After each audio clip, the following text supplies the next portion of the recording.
Доброе утро. Коротко о погоде в Грозном. У нас идет дождь. И, видимо, будет идти целый день. Над телефоном держу руку.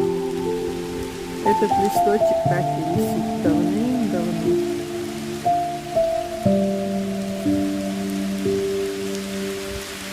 Всем своим подписчикам желаю отличных выходных, хорошего дня, хорошего настроения.